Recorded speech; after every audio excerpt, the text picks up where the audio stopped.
What? Hello, Renegades and Yo Joes. Welcome to a very special Renegade Con stream. Here we have Lyla Mev, aka the Mini Witch, here to paint a miniature from G.I. Joe Mission Critical. Lyla, can you tell us your social handles and where to find you? Yes.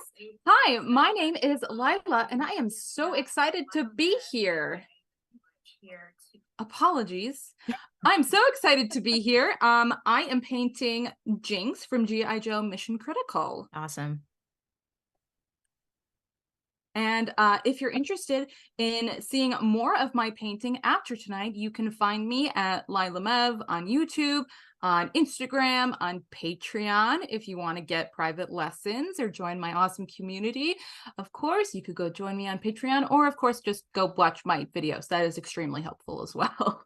Awesome. Great. So I'm excited to see this. I'm excited to we get a little private lesson right now. Me and the Yes. Renegades. So a little taste. All right. Well, I've started out off screen. I have zenithal my model, which is basically I have primed it black, and then I have done a white airbrush over top. And what that does is it allows us to see the forms and volumes of this model.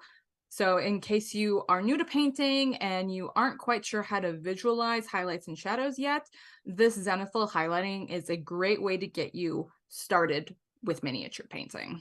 And zenithal paintings, that's like the zenith, right? The sun Yep. is nice. Do you want to explain that more concisely than I just did? Instead of gesturing up where the sun is. Yeah, it's the sun. Yeah, so the reason it's called zenithal highlighting is because it is mimicking the sun when the sun is directly overhead or at its zenith. And so this is mimicking the sun on a cloudy day. So it's very soft, diffused lighting versus if you were outside at, say, like noon, and the light would be very, very harsh. So this is very soft, diffused lighting. Awesome. And I'm going to start by painting our jacket. And I'm starting with a really vibrant red because red is notoriously difficult. So I'm starting with the brightest color first. Oh no, that part's not red. Well, up for interpretation. You couldn't have like timed that better comedically though. Like red is really hard because it's so bright. That's okay. I have my reference right over here and I'm like, well, it's red now. Anyway. But that's what's cool about minis is that you can really paint them any color you want. So right, exactly. So I'm following the original concept art, but clearly I'm just taking well, it's a creative own... little Lyla Mev spin on it. Give it some personal flair. Exactly. Red sleeves, and now you'll know it's mine. Nice. All right, but I am using Ultra Krill Red, which I don't know if anyone follows me. I have talked about Ultra Krill before, and it is absolutely amazing. It's still on Kickstarter, or was on Kickstarter.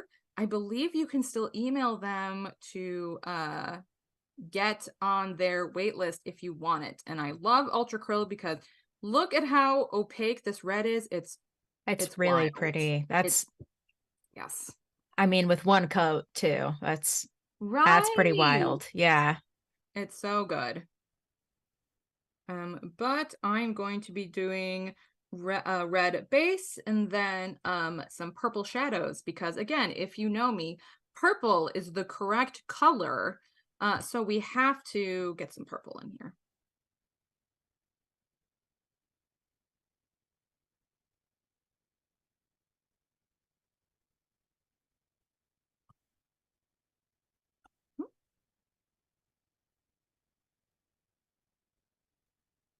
So, Anais, you were talking about how you do miniature painting. I've done a little bit, definitely like not to your level, obviously. But yeah, I've done some painted like just a couple for different RPGs just to have like stand-ins and stuff. Mm-hmm. My dad and my uncle are both really talented miniature painters. So we do have like glass display cases in my house just full of minis. So um yeah, I worked at a game shop for quite a few years too, and when you're sitting there for that long, you're bound to pick up a brush at some point, while the nerds are in the game room.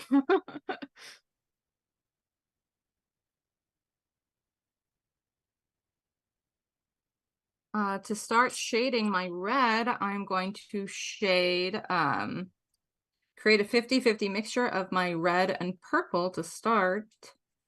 Oh my goodness.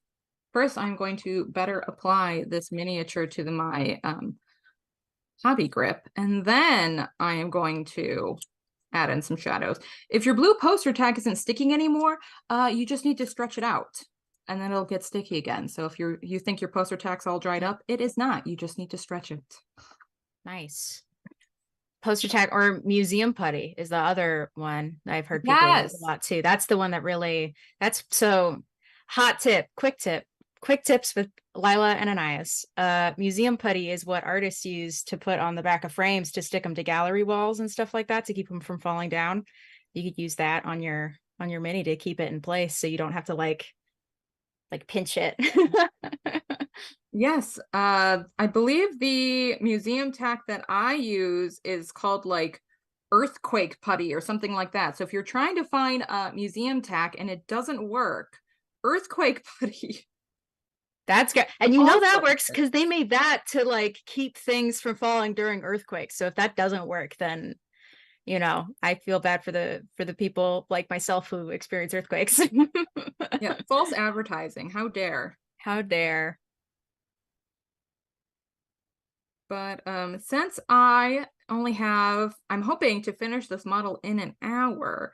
So I am working on the most important parts first. And obviously purple is extremely important. So that totally makes sense as to why I'm shading the purple first. Probably would have been smarter for me to have put a base layer onto everything, but I just really wanted to put purple on this model. So that's what we're doing. We're gonna shade some of this. We're going a little out of order first. I feel like people who love purple really love purple. So you're confirming my theory that Yes. the purple fans are ravenous. So I'm sure that people will know what I'm talking about. For a couple months ago, there were all of these TikTok or no, what not TikTok, WhatsApp scams going around of congrats, you've won a prize. Message me on WhatsApp and you can win a laptop or whatever. And it was clearly all just scam stuff. Yeah. But one of my very loyal fans fell for it and messaged them what's the best color because they knew that if they answered purple then it really was me, and they did not answer purple, and so that's how they knew it was a scam, was That's because so they funny. they didn't appropriately choose the best color. And Wow. like you also could have just messaged me and asked, but I but I appreciate the extra mile they went though. right, so all right, what else do we got? We got some yellow trim and a yellow collar. We'll do that next.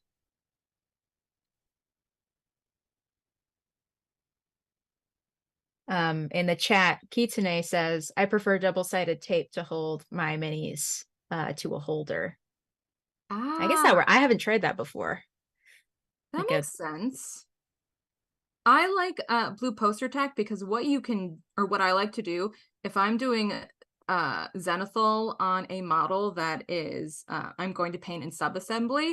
So it's not a model like this where it comes pre-put together, but it is a Mhm. model that I have to assemble after I get it. Um, if I want to get an accurate zenithal with my model, I can assemble it with blue poster tack and then do the zenithal, and I Oh, will be positive that all of my highlights and shadows will fall appropriately. But then I can unassemble it to do the right. shading. So you could paint it. That's so smart. Oh So man. I like blue poster tech just because it's multifunctional. I can use it Yeah. for multiple things. Now I have to ask, I know this model comes pre-assembled. Are you a super glue or a plastic glue kind of painter? You know what? I've actually never been asked that. That is a good question. I usually will do plastic glue if it's a model that works with plastic glue, because the super glue that I have uh has a tendency to leave a white cast. And Oh, so yeah. anytime I can avoid that white cast is what I'm going to try to do. Yeah.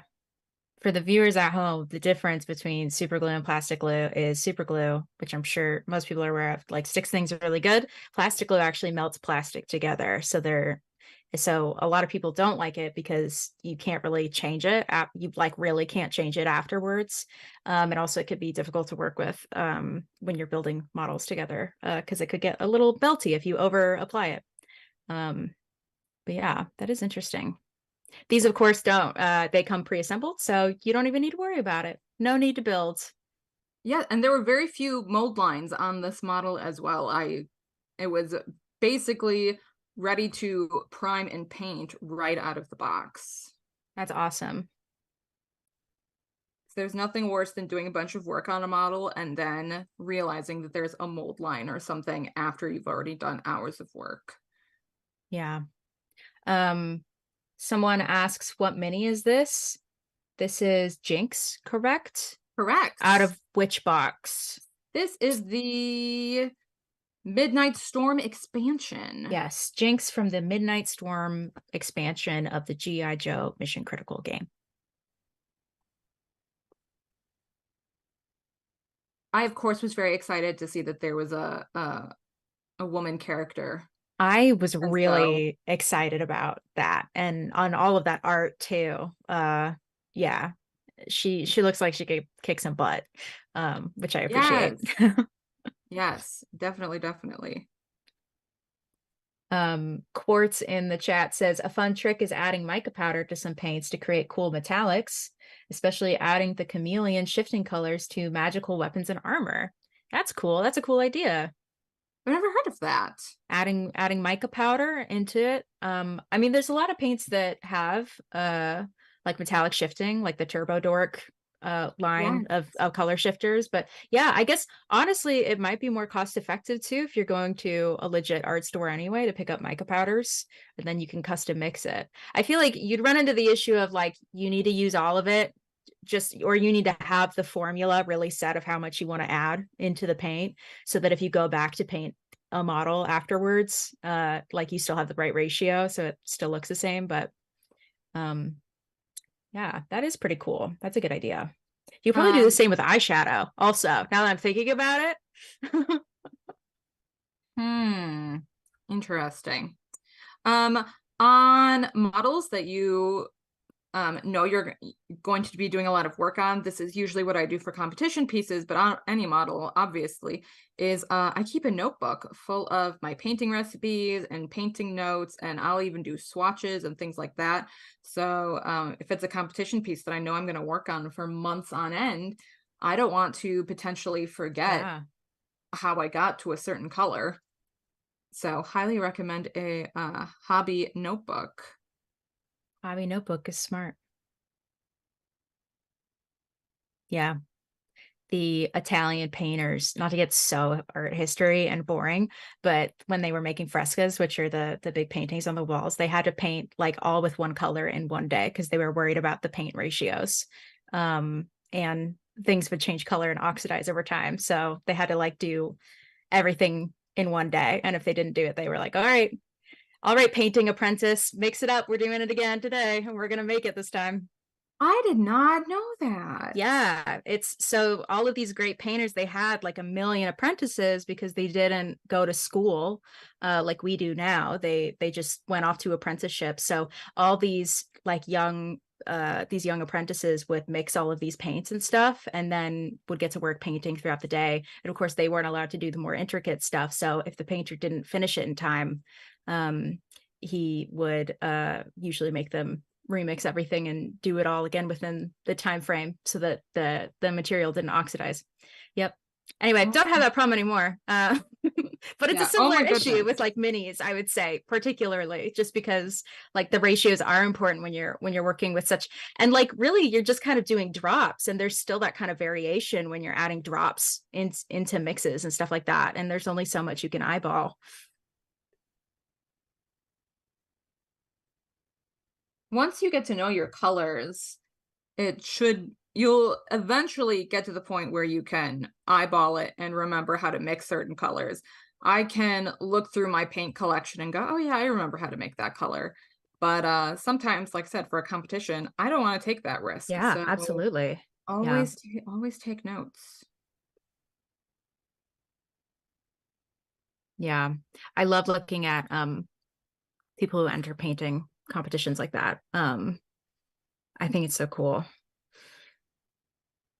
I'm currently at Dragonfall in Lake Geneva, and I am entering their painting contest tomorrow. That's exciting. Do you have everything painted? Are you the kind of person who like you're adjusting till the last minute, or is it like a speed paint competition?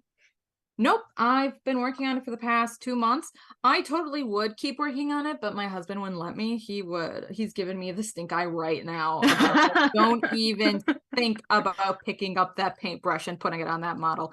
Of course, he has that right because last time we went to a competition, I was painting it in the hotel room like 10 minutes before I was supposed to hand it in, and all in the silence rings out this tiny clink, and we just sit there, and he slowly turns to look at me and says, Lyla, what just happened?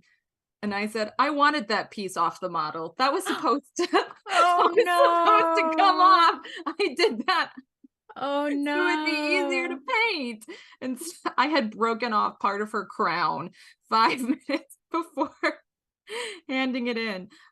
So he now has that right apparently to That's give me good. the I mean, artists are all perfectionists too. I think it's important to let the art stand, because it's I talk about this with my family members that paint. Like sometimes you've been looking at it for too long. You can't really see the art anymore because you've been just focused on it for so long, so you can't really see what's good about it yet, or anymore, just because it's been so intense. Yep, and then So all you can see are the flaws. right. Yeah. It's hard to be hypercritical. How do you deal with like hypercriticism of and perfectionism, like as a model painter, or honestly like as a content creator? Like what kind of skills do you have to help cope with all of that? Um, well, to be totally honest, for YouTube, I'll frequently cheat and only paint the front half of the model and just never show the back. So if you ever see a model and you're like, huh, we never saw the back of that model in the turntable, that's because I didn't paint it. I That's so just funny. I didn't paint it. I'll do Uh, that with my hair. You only curl the front. Who's gonna see the back anyway? yeah. Especially when you're on like Zoom or a Yeah. live stream like this, like it doesn't matter. Yeah. But so that's one way that I will cheat. What else do I do? Um, well, so my competition piece for this week is not perfect, and I am pretty sad about that because I could make it better if I had like 2 more hours. But I just have to, you just eventually have to get to the point of, is the amount of time going to be worth the amount of happiness I get out of it? If I spend 2 more hours working on Yes. this versus 2 hours of spending time with my friends or whatever, which am I going to be happier with? Am I going to lie in bed that night and go, wow, that was a great time at the beach. I'm so glad I went. Or am I going to be thinking, that red is not Yeah. perfect? Yeah. Yeah, that's excellent tips. It's hard. You have to remind yourself that you love it. And if you're not enjoying it anymore, how do you adjust? Yes, I just did a video about don't ruin your hobby by trying to paint too quickly or paint too much. Oh my Because gosh. in theory, painting is supposed to be part of your hobby. Like in theory, you should be having fun doing this. So if you're not having fun doing this, then you need to reevaluate what you're doing and reevaluate how can you make it fun, because if it isn't fun for you, you're Yeah. probably not going to continue to do it, and obviously that would be awful. Yeah, I'm really good friends with a person who paints models professionally for a like a production company, and she has to constantly paint really quickly as part of her job. And obviously she loves it because it's part of her job, but I remember her showing her some stuff, and she was like, "Well, you know, I just need to spend a long time on something again, just something that's mine, just to fall Yes. in, to keep being in love with it, because I haven't been able to work on something and really spend a lot of time on it in so long because of her work." So I thought that was really interesting. It is funny how, like, if you blow through things at a fast pace, you can kind of lose the joy of the attention to detail. Right. Um, oh, for I usually end up recording everything I paint because I am a full-time content creator, so I normally Mhm. record everything. But for my most recent competition piece, I specifically did not record any of it because I wanted to just have fun while painting. Yeah, that's really good. Yeah, absolutely. And so perhaps I will paint a different model with the same colors and everything so that I can do a tutorial Mhm. on this model that I'm entering for the competition, but I knew I was gonna spend, like, 2 months on it, and it was just, do I really wanna go through 2 months of recorded footage? That does not sound like fun, so I don't think I'm Yeah. going to. That's awesome. Will we be able to see pictures of your comp pieces on your Instagram or something? Yeah, actually. Hey, you wanna grab my competition piece? I know this is a GI Joe stream, and we love GI Joe, and we're talking about GI Joe, Oh, yes. but also it wouldn't hurt if we just saw like a little peek of the competition piece. Right, right, right. This is a non-GI Joe model, but, that's okay because GI Joe is the superior model. There you go. Here's my competition piece. Wow, that's beautiful. Thanks. So, you are the first people to see it finished. Whoa, exclusive. Lyla Mev exclusive, Yeah. you guys. That's Because amazing. I was painting it right up till about an hour ago. Well, and you could see she used the zenithal lighting technique the same way she's doing on the Jinx model. So,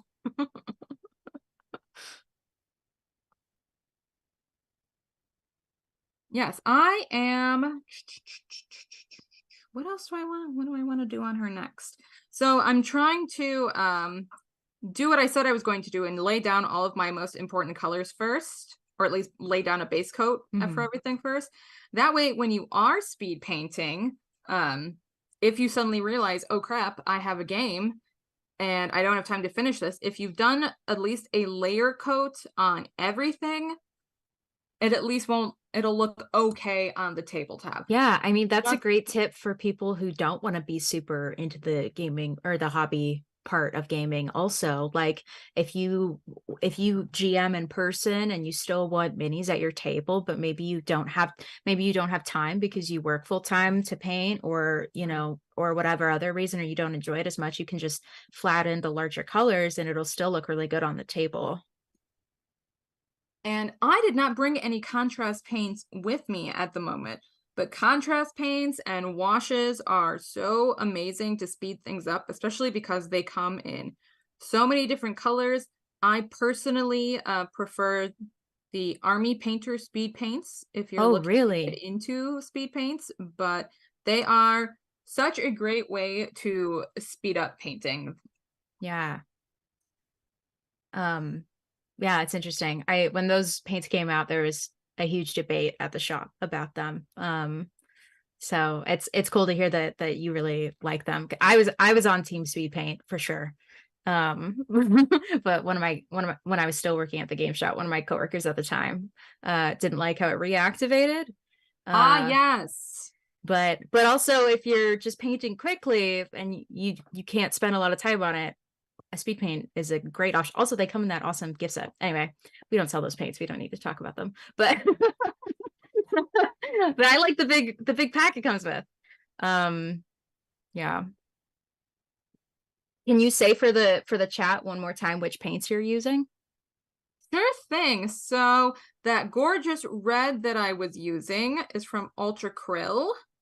The yellow is also from Ultra Krill, and that's just in one coat, which is That's wild. ridiculous. Yeah. What else am I using? The rest of my colors are Reaper colors. Nice. And I love Reaper for it's very good for beginners. I painted a lot with Reaper when I was painting more. It comes in those trios too. Those trios are clutch. Yeah. And any way that can get someone into the painting hobby is always worth it. I know there's kind of a debate about, you know, about speed paints and things like that, about like um apologies, that thought just left my head. Gone. I'm with you though. Like I agree. Anything that helps people feel more equipped to join the hobby, or that gets people painting or gaming more, I think is really important. I think approachability and accessibility is really important.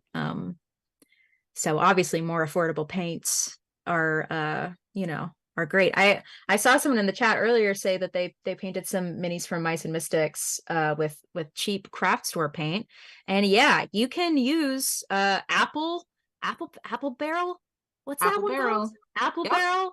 That's the one that's like really affordable. So if you're near a Michael's, or you really can't get to a hobby store, you're not even close to a game store, that's going to be the one. People totally paint with that all the time, and it works on Yes. minis. So Or Hobby Lobby has scale color, no, model color from Vallejo. oh, that's yeah, I mean that's the one.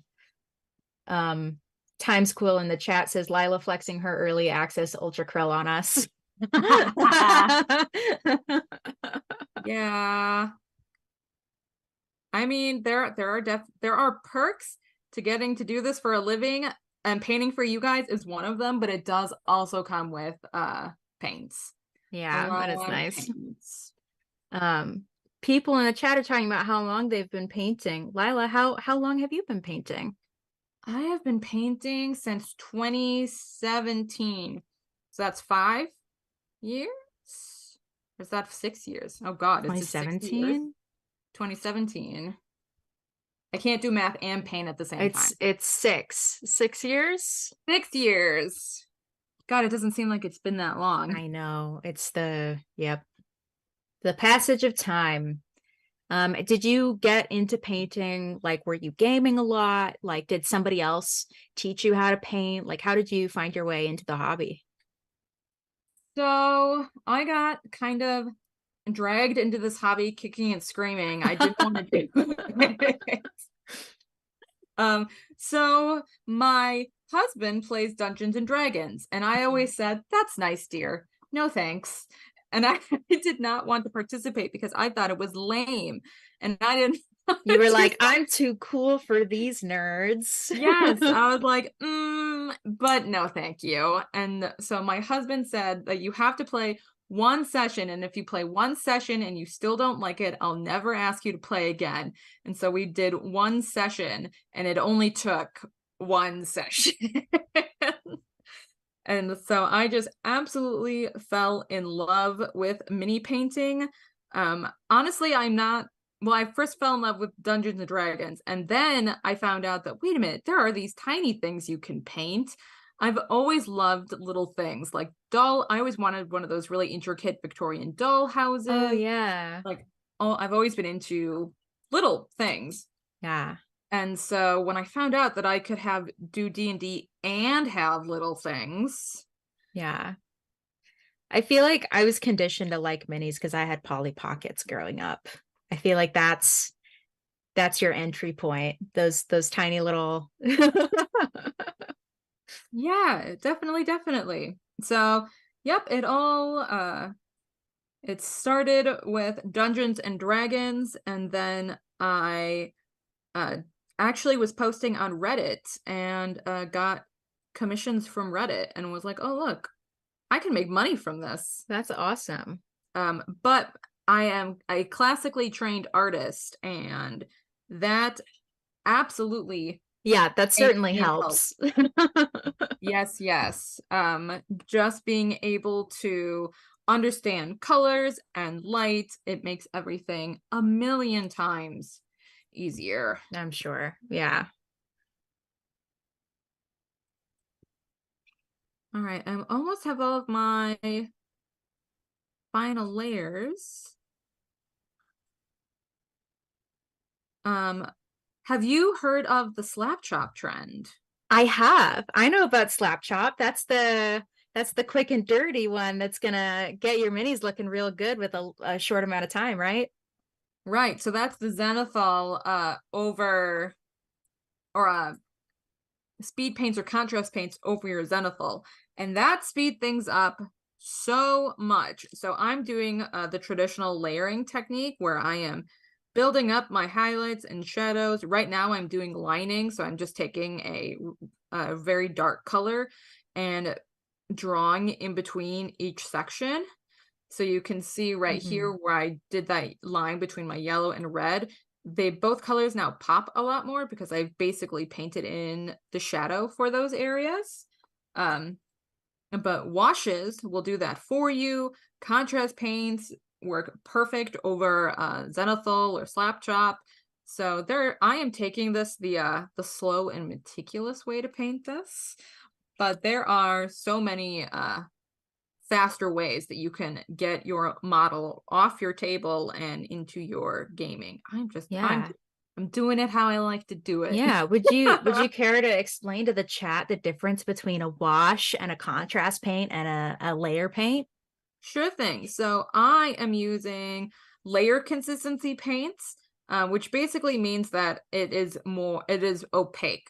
So like this red was one coat of paint, and so it basically doesn't allow the zenithal to show through. It just, in theory, totally goes over your zenithal. Whereas a contrast paint or a speed paint is liquid pigment. And so all it does is tint your miniature, allowing your original zenithal highlights to show through.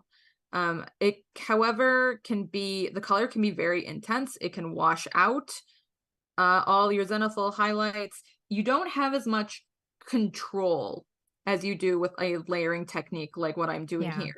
But if you want to paint something fast, the slap chop, the contrast paint or speed paint works wonders. A wash um, is basically liquid shadow, so it does tint your model, but more importantly, it flows into the recesses. So like these little folds of fabric right here, it flows into there so that you don't have to do the step that I am currently doing. Um, Yeah. but washes do not work well on large open areas. Oh, you could probably do a wash on all of these areas, but the more texture detail there is in an area, the better it is to use a wash for. But again, I really like having control. I like being able to place my highlights and shadows where I want them. So I traditionally don't use contrast paints, speed paints, or washes unless I'm doing it for a video. Yeah. Yeah. That's my uncle calls washes liquid talent. Yes. Because they just make everything look so much better in zero time. And especially if you're like just getting started painting, and you're kind of just flatting in colors, and maybe you're not confident with the brush as much as you'd like to be, just throw in some wash in those recesses makes everything look so much more elevated. Yes, there's a reason it's called liquid talent. Yeah, exactly. Yeah. It definitely soundly and very easily can improve your model. But it, like I said, it does tint your surface. So if I was going to paint this red and then go over it with a black wash, it's going to desaturate my red and dull it down a lot.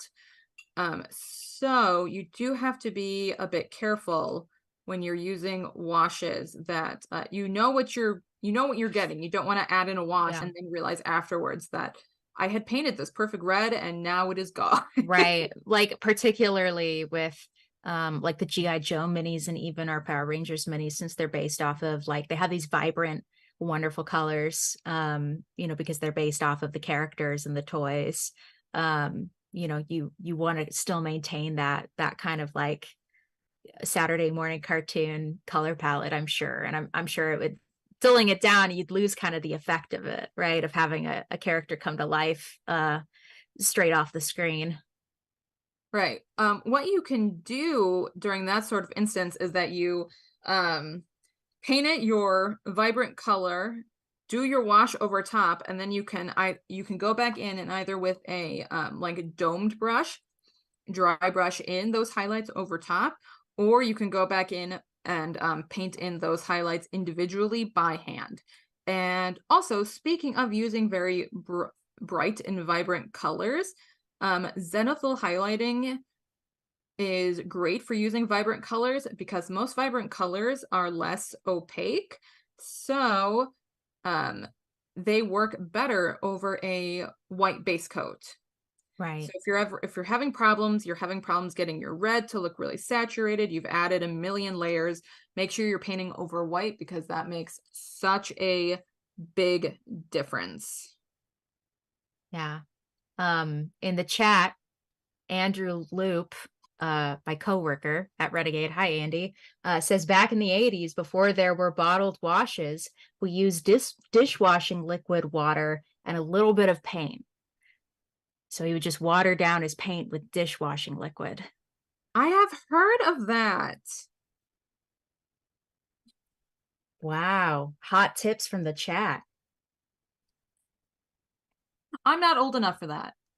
Yeah, me neither.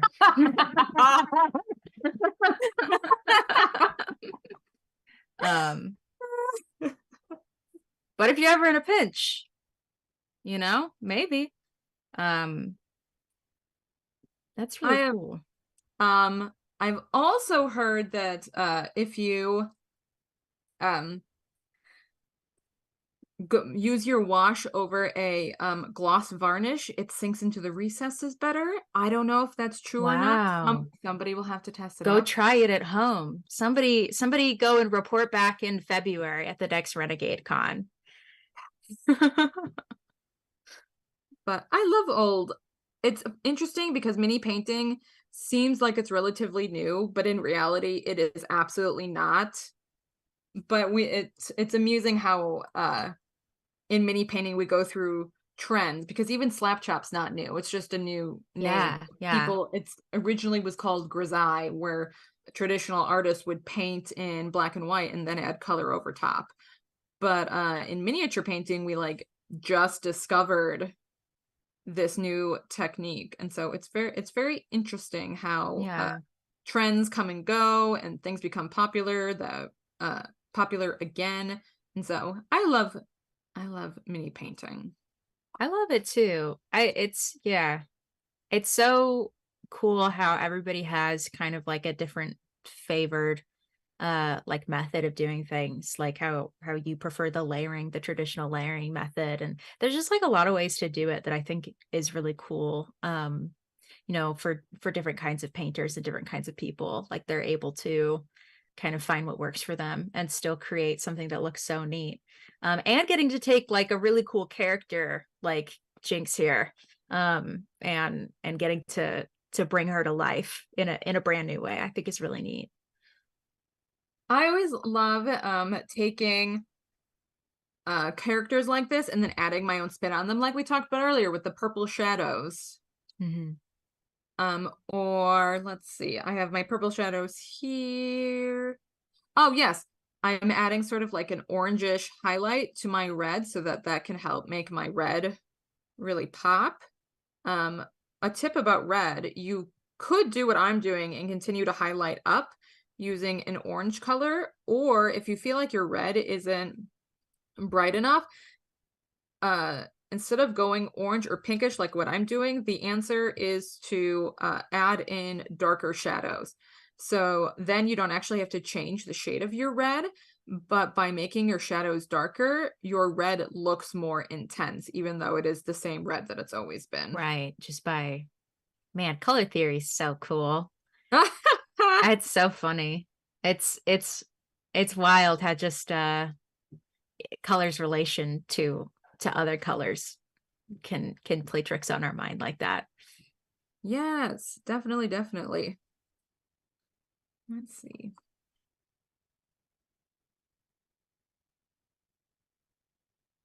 I am now going to shade in my yellow a little bit down here. Because this is behind her arm, this little bit is going to be in a little bit of shadow. Actually, selfishly, I'm going to ask you a question. I Please feel do. like when I've painted, I struggle with yellow and like flesh tones also. How do you like shade your yellows and kind of your paler colors without it looking too muddy? Like what specifically with yellow, what's your hot tip? Like what should you kind of shade with? And does that vary based on what model you're painting? So for a color like yellow, you should definitely lay down a white base coat. That's the most important thing. Let's see. Yellow is one of those colors where it's harder to mix. So instead of mixing a yellow and a green or something like that to get that darker shadow, I like to have a bunch of yellows lined up in a gradation that I can then just go down from one Mm. step to the next step. And then usually you shade yellow either with brown or red. You don't want to use black because when you mix black and yellow, it actually turns green. Yeah, I've noticed that. I think that's what's come up is I'll use something that's darker and then like it ends up looking kind of ashy and weird. Yep. So I would recommend using red.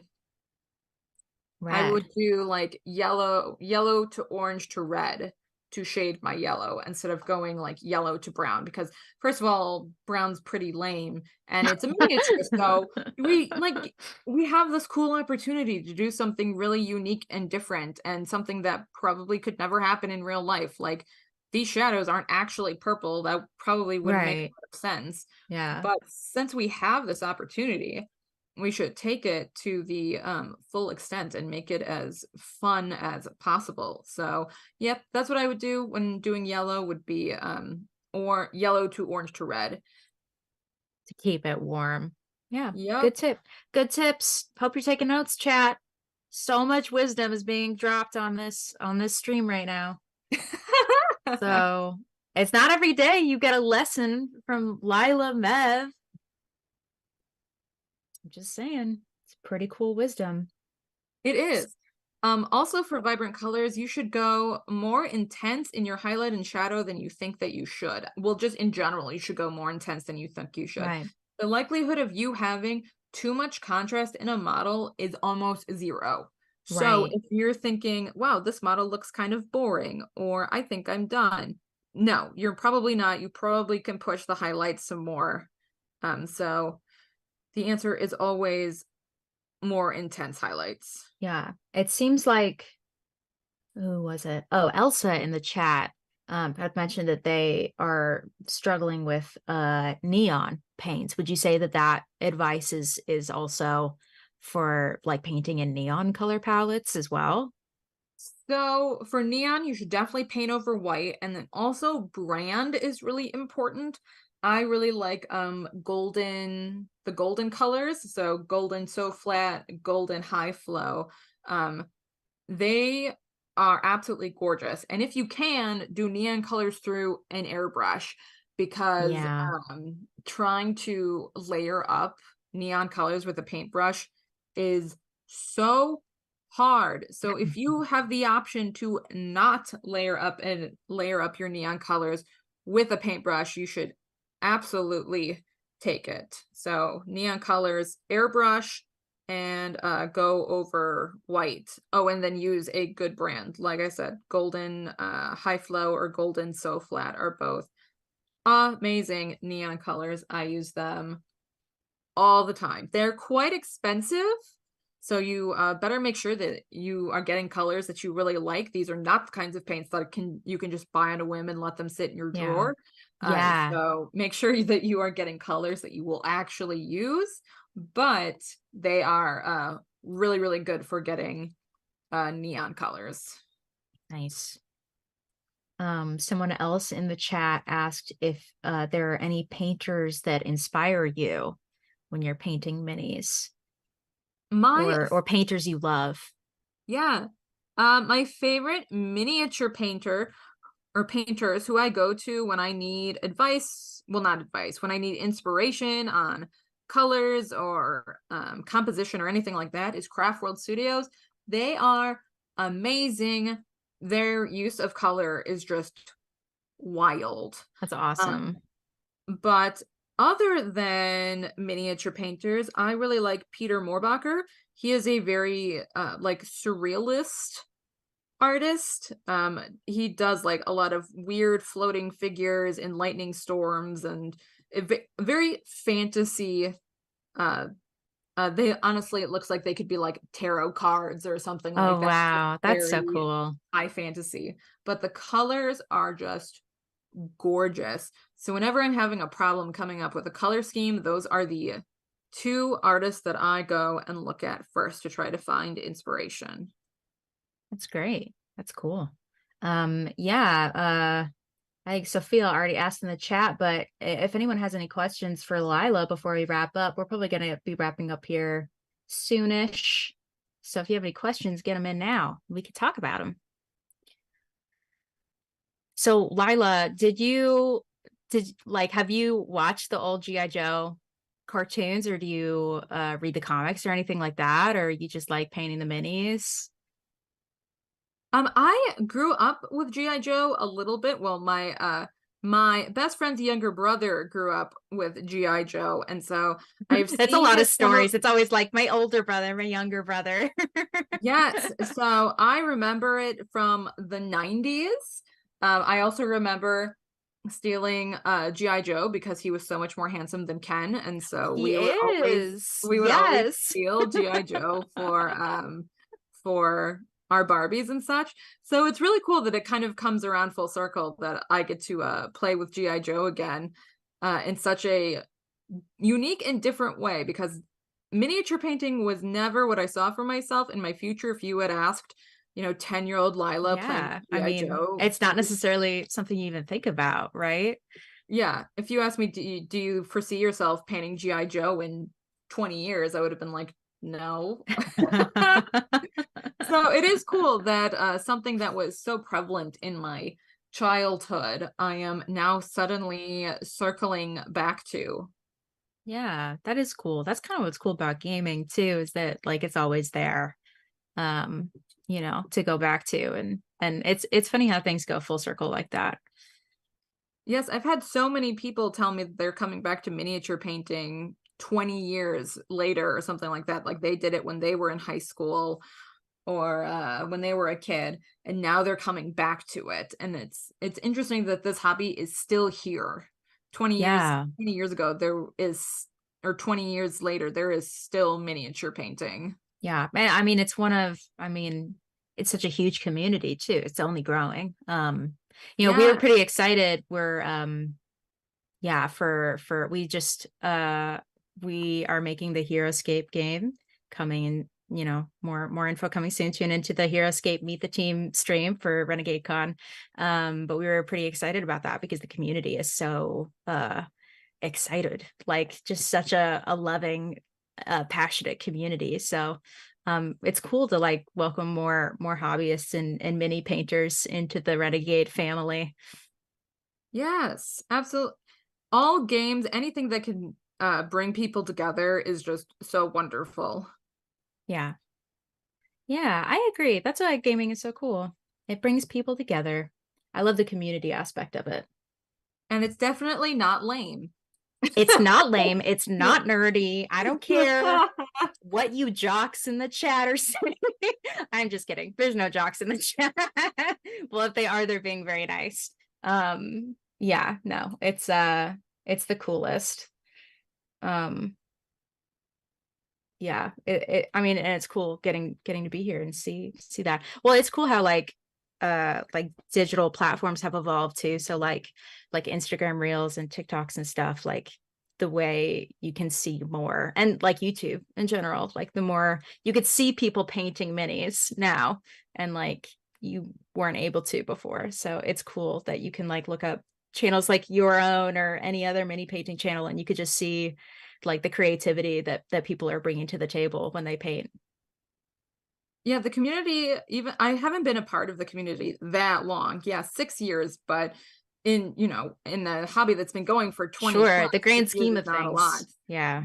But it's so wonderful to see how, broader and more welcoming the community has become as the years have gone by, because when I first started this, there were hardly any women, and now there is a thriving community on Instagram of female painters, and it's just, it's wonderful how in the 6 years that I have been doing this, Yeah. the amount of women in this community has absolutely skyrocketed. Yeah, I totally agree. I think it's awesome getting to see more folks out there. You know, and how lovely the community is. And the Renegade community is all awesome. Everybody is so kind, and it's great getting to do these kind of streams and interact more with everybody and stuff like that. Um, I think we have a little bit more time, but we're just about wrapping up. All right. How's that mini looking? It's looking good. I think it looks Get great. close up. Yeah, let's get a glamour shot going. Gorge. Yeah, it's wild how just the tight line differentiating the colors, and like the you can see like the highlight brush strokes, how much more dimension it gets. Yeah, definitely. That's really cool. She Yeah, looks great. thank you. Thank Yeah. you. All right, I will be sure to post this on my Instagram. I'm probably going to do a little Oh, bit more work on it, but I'm going to post it on my yeah. Instagram Please for do. everyone to see. Yeah, I think we're just about wrapped up. Thank you to everybody who tuned in to watch this live painting demonstration lesson from Lyla Mev. I feel like I got such a treat getting to be here and ask questions and stuff. So it's great getting to share that with everybody.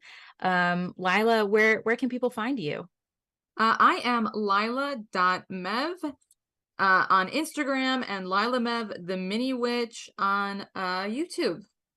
Great. Yeah, and Lila has a ton of like super awesome videos walking through like painting techniques and just a bunch of stuff. So go check her stuff out. Check the final image later on Instagram at some point. That's cool. What a treat. And yeah, make sure to tune into the rest of Renegade Con tomorrow. We have a packed schedule. We'll link the full schedule into the chat like right now. And we are starting off tomorrow morning at 10 a.m. Pacific with another art stream, but a different kind of art stream with the Micho, who will be doing a new drawing for the new Nexus Ops. So make sure to tune in for that and all the rest of the cool stuff we have going on for the rest of the day tomorrow. Yeah, it was great hanging out with you all, and we'll see you later. Thanks so much. Bye.